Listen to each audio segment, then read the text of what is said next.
I killed Dietrichson. Me, Walter Neff, insurance agent, 35 years old, unmarried, no visible scars. Until a while ago, that is. Yeah, I killed him. I killed him for money and for a woman. It all began last May. I was thinking about that dame upstairs and the way she had looked at me. And I wanted to see her again, close, without that silly staircase between us. How could I have known that murder can sometimes smell like honeysuckle? I can't stand it anymore. What if they do hang me? They're not going to hang you, baby. It's better than going on this way. They're not going to hang you. Because you're going to do it and I'm going to help you. Yes, from the moment they met, it was murder. But always behind them, with his devilish hunches and his brilliant brain, was Keyes. The murder's never perfect. Always comes apart sooner or later. And where two people are concerned, it's usually sooner. Could they get away from him and his relentless pursuit? And could they get away with murder? You don't know Keyes. Once he gets his teeth into something, he never lets go. He'll investigate you. He'll have you shadowed. He'll watch you every minute from now on. You afraid, baby? Yes, I'm afraid. But not of Keyes. I'm afraid of us. I'd like to move in on her right now, tonight. If it wasn't for Norton and his striped pants ideas about company policy, I'd have the cops after her so quick it'd make a head spin. Now, we know the Dietrichson dame is in it, and somebody else. Only you haven't got a single thing to go on, Keyes. He'll show. He's got to show. Sometime, somewhere, they've got to meet.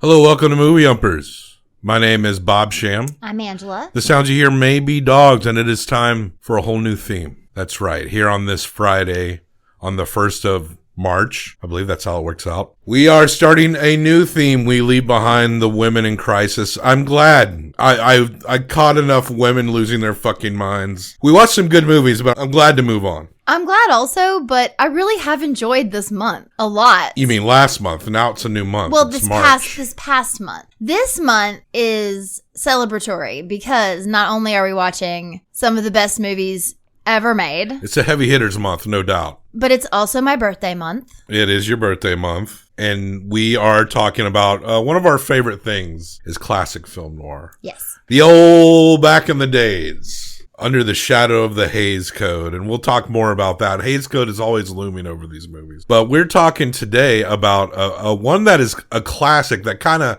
set the tone for a lot of movies that came after it. It's indicative of a bunch of writers, pulp magazines and stuff that came before it. Will you, for maybe our younger listeners, since it's the start of this month, talk about what the Hays Code is? The Hays Code was just this very Catholic enforced code. It was near the end of the 30s in which they applied it, mid to late 30s, in which that set a standard that Hollywood, there were different rules, different states had different rules, but to kind of streamline it and to ensure that, you know, movies could be shown throughout, it kind of all blanketed under this Hays Code thing. So there were certain things you couldn't show, like drug use or infidelity. You'll notice in a lot of these movies, if they happen to be cheating on each other, they maybe thought their spouse was dead or something like that. Like, there's certain conditional things. You'll notice in a bunch of classic American noir for Hays Code era, a lot of the crimes are centered around gambling. Murder was okay so long as it wasn't super explicit. And of course, you'll notice a lot of movies back then, like, people would be getting shot and there's no blood or anything like that. Also nudity. Yeah. And it's interesting because this being the first movie that we're watching, it pushes the boundaries of everything you just said. This is a boundary pushing movie. There is always some movies throughout the time, you know, and I think it would have had to do with like certain directors and what they could pull off. If you were a big name, like, you know, we're going to be talking about guys like Howard Hawks, Billy Wilder today. They had a little bit of pull. They could get away with doing some stuff. But it was definitely a lot of, there's always, that's what the thing is when you put up this bullshit standard, that there's always something that just kind of contradicts it. And in a way, like, there's a lot of unnecessary shit that causes maybe original stories to have to be overwritten or whatever. But at the same time, sometimes the parameters kind of lent itself to creative moments at the same time. Yeah. In which maybe you had to kind of envision or the corruption or the deaths or this stuff like that. And reading between the lines. We're starting off strong. Pre-recorded, because we're doing 5 drops a week for every weekday this month, we had to pre-record a lot. And for those who maybe are keeping up, good on ya. one detail that you can note is that the ones where I'm wearing this little brooch or whatever, this pin, those are pre-recorded episodes. And she also says, yeah, see, at the end of those episodes, which was our sign off, but maybe we'll come up with something different. Attributed to James Cagney, but I think it's actually Edward G. Robinson, a guy who stars in this movie. Yeah, and this month is called The Left Hand Endeavor, an examination of classic film. We are coming off strong with the classic here. Every Monday will be Philip Marlowe Mondays, in which we will be talking about an adaptation of a Raymond Chandler novel based upon the order that the novels themselves come out. So Monday we'll be talking about The Big Sleep with Humphrey Bogart and Lauren Bacall. That'll be our first of our Philip Marlowe Mondays. Raymond Chandler also had a hand in this one that we're writing. We're not writing it. That we're discussing. He did co-write this with Billy Wilder. And this is probably the best example of 2 people coming together in a very contentious relationship and yet pulling off something that is really good. Apparently, Billy Wilder, another guy that he usually works with, refused to work on this movie because it was so sordid. Ooh, yeah. And this is an adaptation of a James M. Cain novel, and I think they wanted to initially adapt The Postman Rings Twice, which is based on a different James M. Cain story, but because the codes had just went into full effect, they had to kind of put it on the back burner. It was too hard. And but they would end up making that movie anyway a couple of years after this movie we're talking about here. So Billy Wilder switched to a James M. Cain novella, Double Indemnity. But the screenplay is co-written by Billy Wilder and Raymond Chandler, who did not get along very well at all. Double Indemnity, by the way, it stars Fred McMurray in his most sordid role ever. He's not the absent-minded professor, the shaggy dog. He's a straight-up killer. And also starring Barbara Stanwyck and Edward G. Robinson, who, from what I read, his character is almost like a stand-in for Billy Wilder himself. Like, he seemed to have characteristics of Billy. But Raymond Chandler... They got Raymond Chandler to help out with this. Like, he was a big get. He was a popular writer at the time. Obviously, in print, helped set the tone for what film noir would be. Absolutely. Later on. But Raymond Chandler was an extreme alcoholic. And apparently when he initially wrote it, he wrote instructions for camera shots. And Billy Wilder saw that and was like, no, we're not. He took the script and like wrote into it, split the writing with him. And I think Raymond Chandler was a little upset about that. But a fun fact, and it noted on Wikipedia, and I checked this a little bit and I couldn't find anything to contradict this because I thought this was very interesting. But 16 minutes into this movie, Fred McMurray's character is walking down the hall, I think of where his insurance building is, and there's a man sitting on a bench reading like a pulp book. Yes.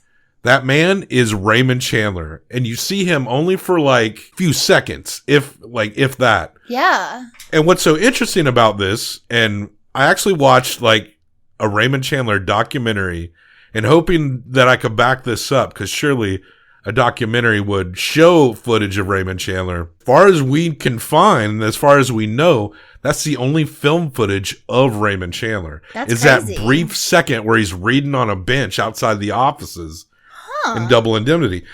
He did BBC interviews, radio stuff, plenty of obviously photographs of the guy. But as far as we've been able to find, that's the only film footage of Raymond Chandler that we know of. There could be some out there, but it's just like long lost and no one's identified it.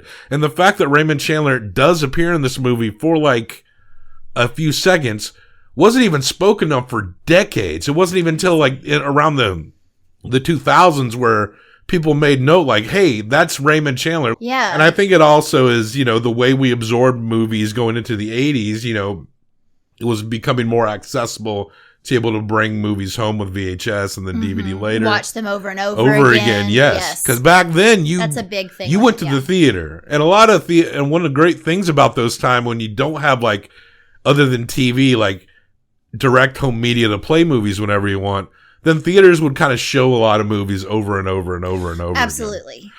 Again. But yeah, in that format, it took a long time until people realized, wait, that was fucking Raymond Chandler.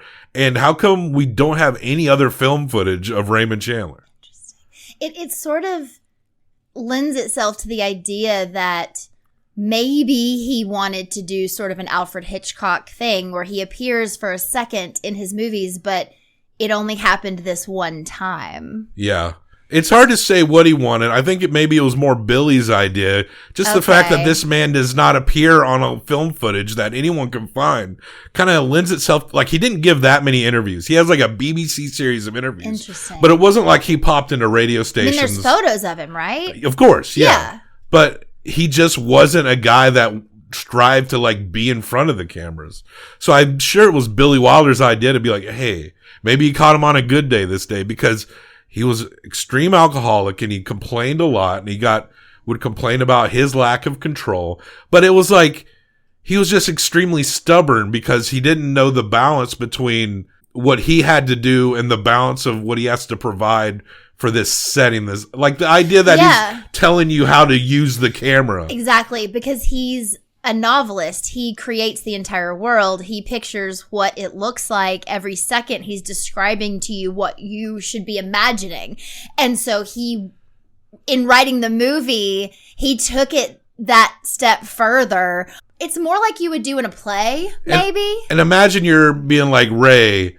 We have storyboard artists and cinematographers that make these choices. Yeah. And he's on like his 8th Manhattan, and you're trying to explain this to him. Yeah. After this movie, he and Billy did not get along very well.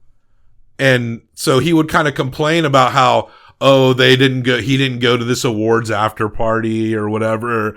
And Billy would be like, that's because you're under the fucking bar, like over down here. Like, we all know where you are. Billy Wilder's follow-up film, The Lost Weekend, which is based on a book, but also adapted, not from a Raymond Chandler book, about a man who's a writer who's very alcoholic. So I think Billy was inspired by a lot of his dealings with Raymond Chandler. Makes sense. And Fred McMurray, he's more of around this time, he was doing a lot more like comedies, which were romantic comedies. And a lot of comedies at this time had romantic angles. So like 90% of comedies were romantic comedies if they weren't like targeted towards kids, right? Yeah. Comedies targeted towards kids. But Son of Flubber. He did a lot more family-oriented stuff, but for Fred McMurray, this is a different role because he plays an insurance salesman that gets all horned up when he meets the wife.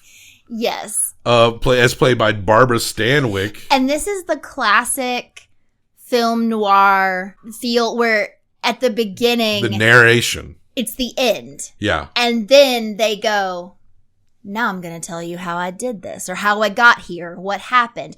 But straight up at the beginning is like, I killed this man. Exactly. Here's what happened. You know who did the shit. Absolutely. There's not a second that you don't. I've been thinking about this a lot because he's telling this story, but we're watching the movie of what happened. But he's so like quick and snappy and smart. You know, he's an insurance salesman. Oh, I forgot that we needed to go into black and white. Snap your fingers. Oh, yeah. Now we're in black and white for the rest of the month. Okay. Got it. But yeah, he's an insurance salesman. But he's this insurance salesman who walks into this rich woman's house, and this is a part where they push it, she's in a towel and says she's been sunbathing. This is like scandalous. Yeah. And basically, I don't know if maybe they thought sunbathing was better than saying I just got out of a shower. Like maybe that's more sexy. Yeah. I don't know. But she truly is wearing a towel, and then she goes to change clothes to come talk to him.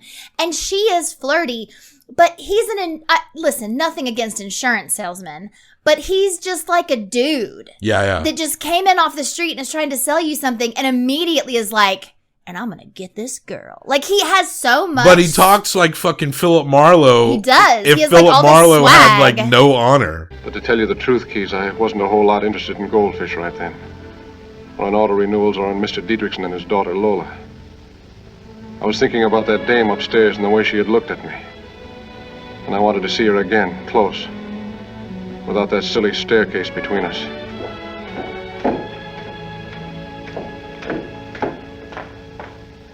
I wasn't long, was I? Not at all, Mrs. Dietrichson. Hope I've got my face on straight.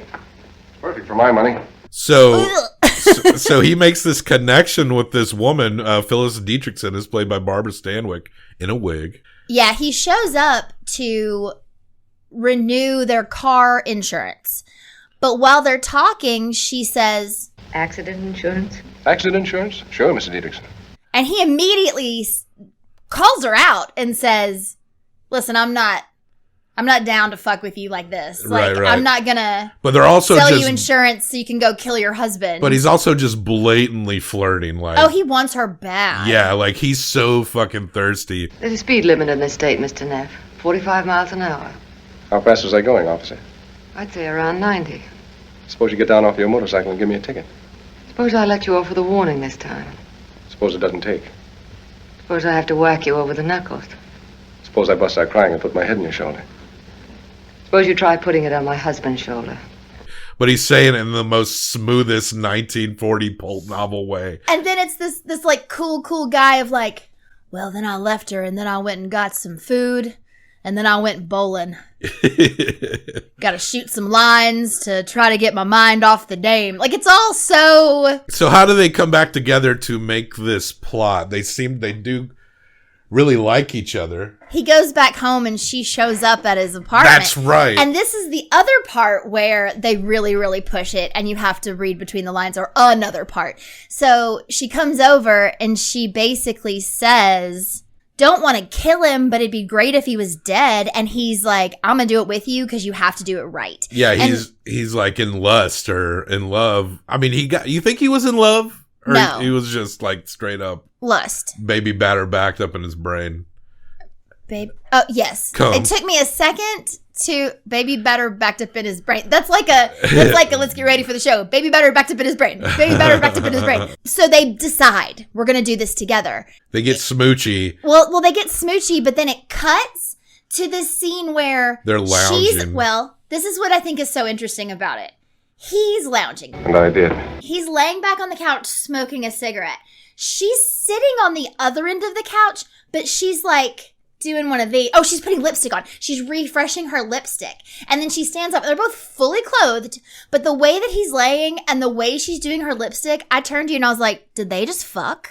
Yes, they did. And they did. It wasn't. But it's like there's nothing implied about that actually happening. There's no bedroom. There's no clothes off. It's just him smoking a cigarette, lounging, and her putting her lipstick on. And it's almost better. If you're paying attention, yes. But it's not like explicitly Yeah, like you they could just straight fucked. up be like, no, she just had to put new lipstick on because they kissed and he likes to smoke and it's his house. So infidelity is pushing the line of the existing Hays Code. Exactly, but they don't say expressly that they fuck, so you can't say, I mean, she did cheat if you consider like making out with another man whilst plotting your husband's death as cheating, then yeah.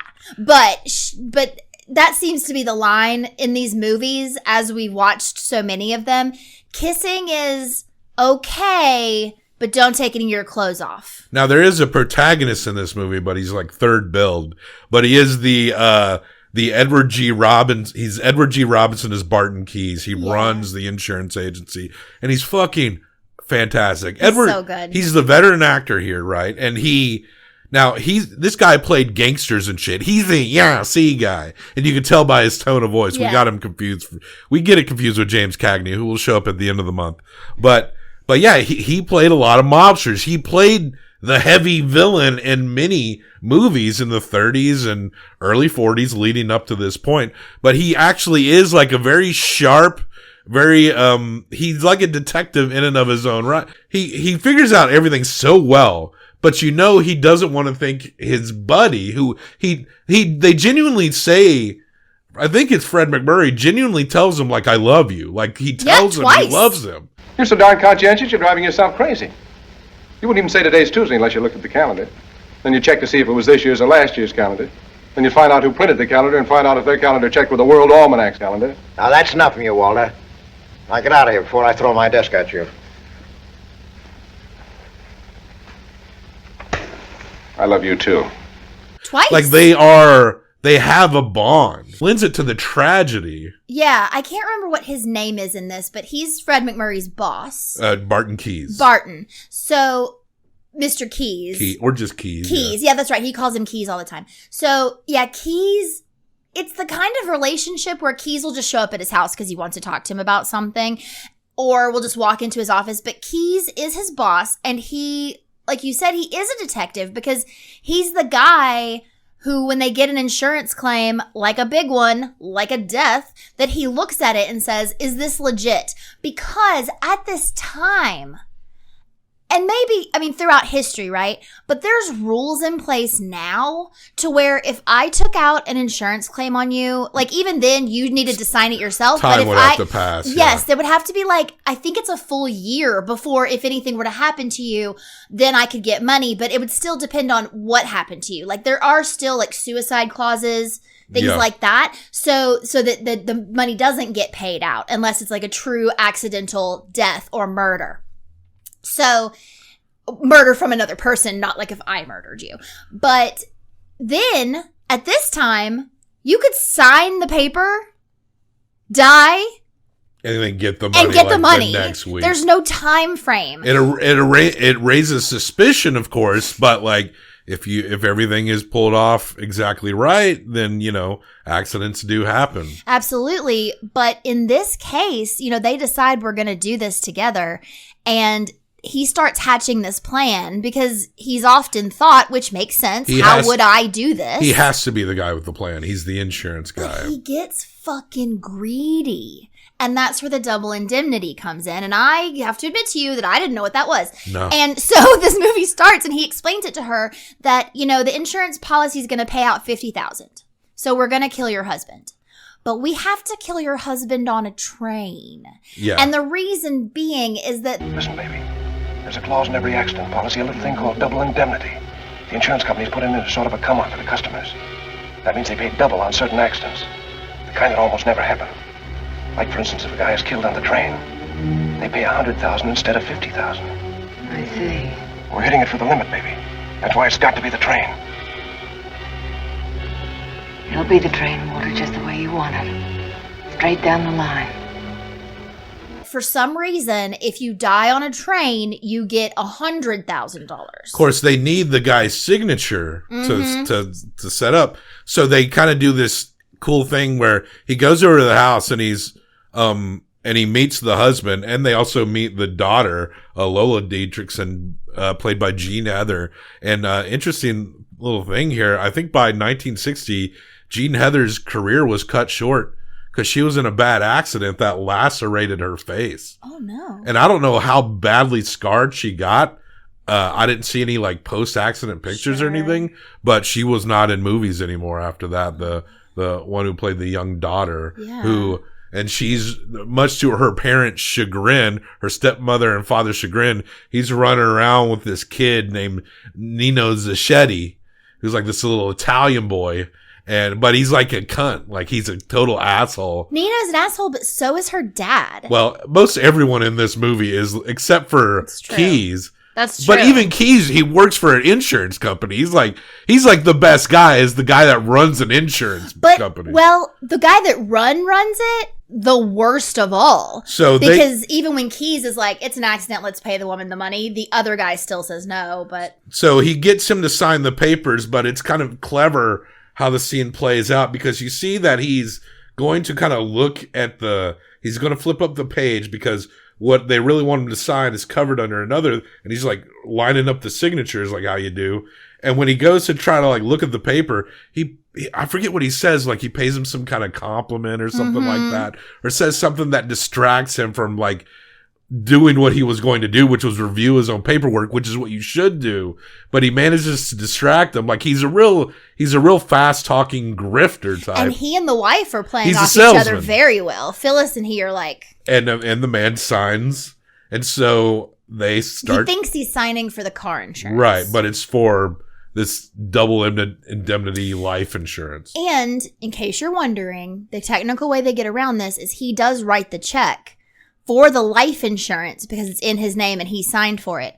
She writes a check from her personal account to cover the car insurance because she also is on the car insurance. And so that's how they make it look okay for the insurance company. On paper, it all looks completely legit and the checks came from the right people. After this scene, Fred McMurray's character, Walter Neff, he ends up like kind of forming a friendship with the daughter. She waits for him in his car, and I thought she was going to try to hit on him. Yeah. But she just wants a ride to meet her boyfriend. Yeah, and so we kind of established that they get to know each other personally, and he knows more about what's going on in her private life than the father. Well, yeah, because she lies and says she's going to a friend's house, and she immediately confides in him. So they, from the beginning, have this relationship where they have secrets with each other. So from then on, they can't really be going to each other's apartment a lot. So they pick up this grocery store. They go to the grocery store where that's where they plot all their shit. And they go to this grocery store. I thought maybe someone from the grocery would eyeball them or catch them together and somehow that would work itself out. But we go to the day in which it's supposed to happen, and they finally convince him because he hurt his leg. He was supposed to go on the train up to like Palo Alto, but then he hurt his leg and it got delayed.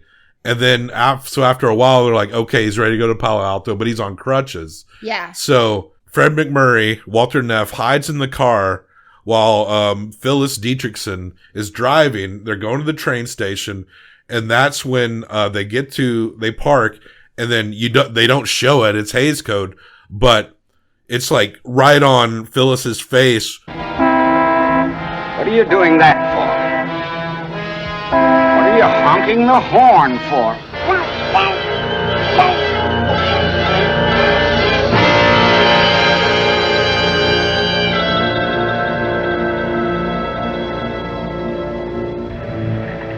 And they kill him. And he has, before this, dressed in a suit that's the same color. And he has brought this like hat. And he's brought like bandages to bandage up his leg. Yeah, so he's looking like someone on crutches, like the person that they killed. So he goes on the train, but he's very careful not to be making extended eye contact.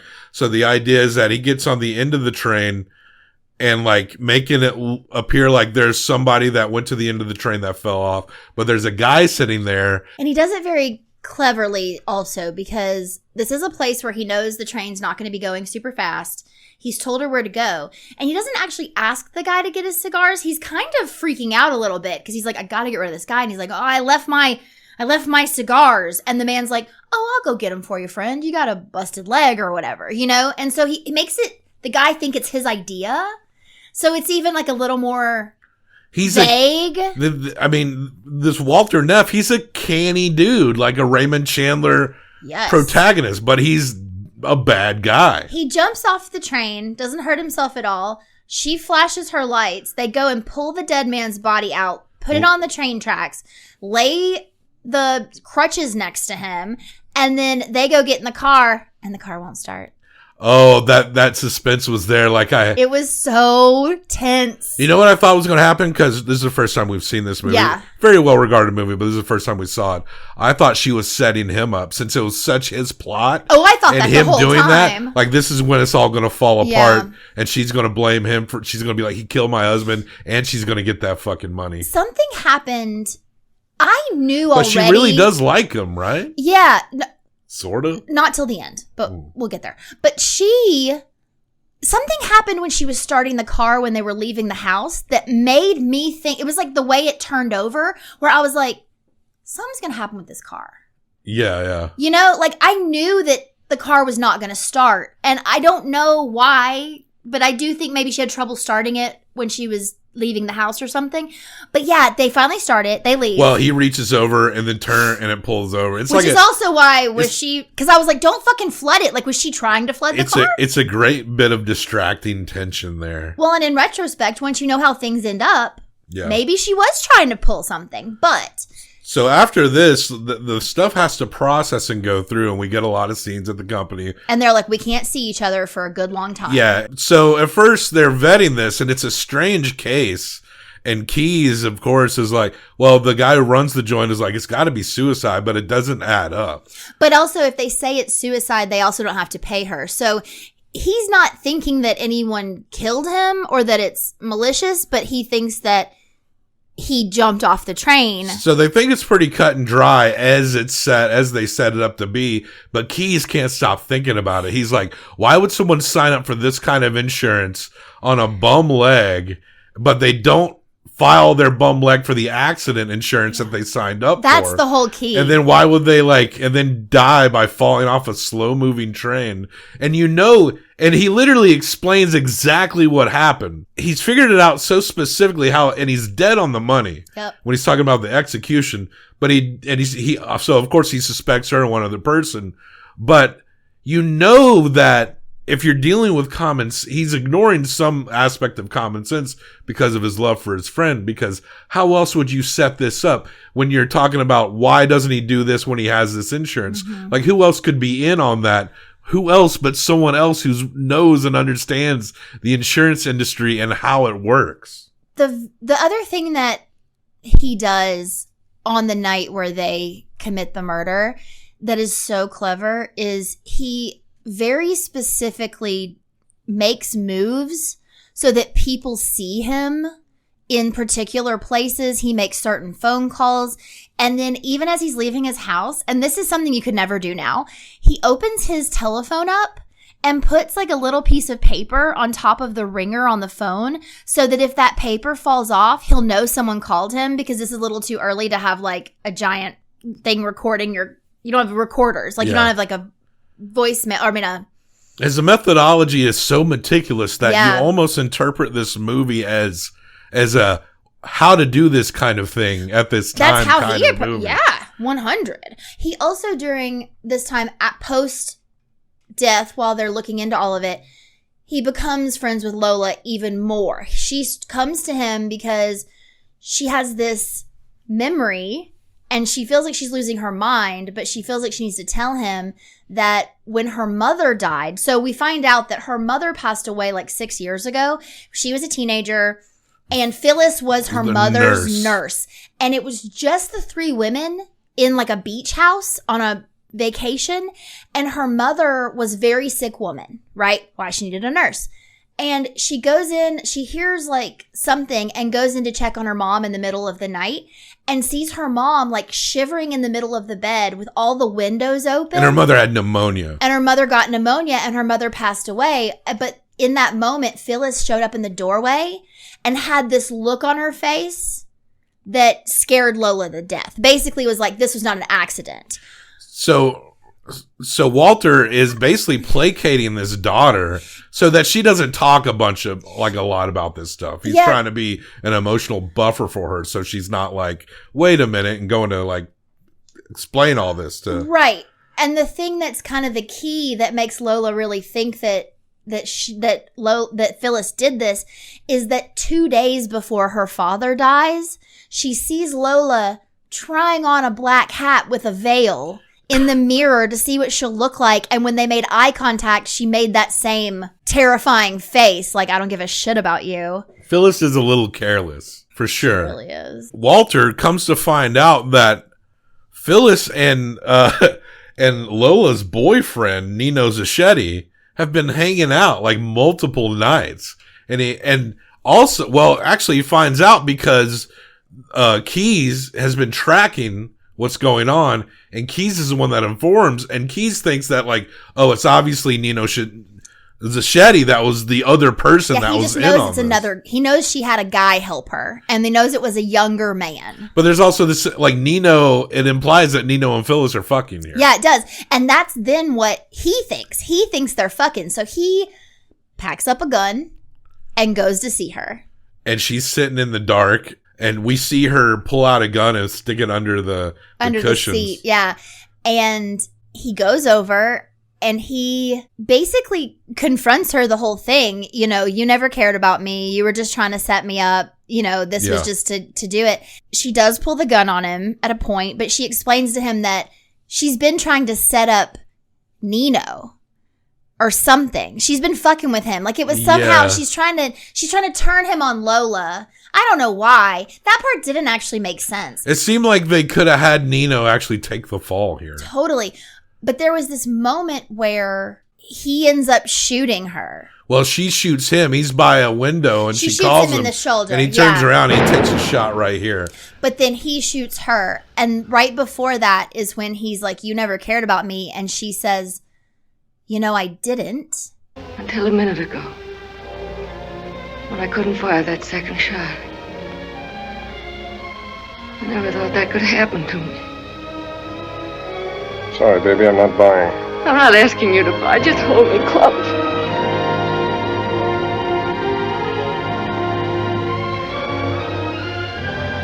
Goodbye, baby. You know, there was also a part where I thought Walter Neff was going to wait for Nino to come in and shoot him and set that up like, oh, he killed her. But he actually intercepts Nino outside of the house as he's walking up and tells her, he's like, look, Lola's not mad at you. She loves you. And he tells him where she lives. Don't listen to what Phyllis said to you about her. Or the phone number. You need to leave here and go be with her.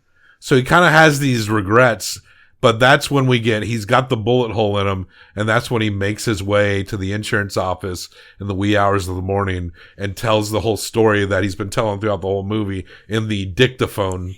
And it's like 4:30 a.m. and Keyes shows up. Well, apparently at one point he's talking, and then the camera pans, and you see that Keyes has been standing in the doorway at like wee morning hours. Seems you leaked a little blood on the way in here. Yeah. Wouldn't be surprised. I wanted to straighten you out on that Dietrichson case. So I gather. How long you been standing there? Long enough. Kind of a crazy story with a crazy twist to it. One you didn't quite figure out. Well, you can't figure them all, Walter. You know, Walter, he gets up to try to go away, but Keyes is really bummed as fuck, obviously, but he knows he has to turn him in, and he's got a whole confession on the dictaphone, and Walter is almost trying to convince him, like, what if you just got rid of this thing and we'll be fine?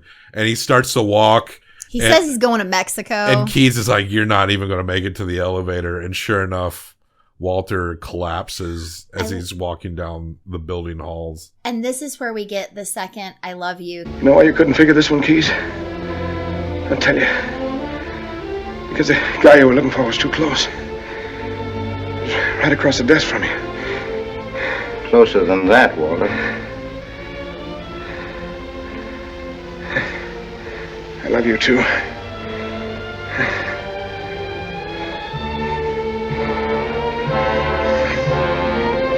Crouched down next to him, and Walter does this thing the whole time where he's always the one that has everyone's matches. He's always lighting everyone's cigarettes, and he pops them on his thumb, right? Yeah.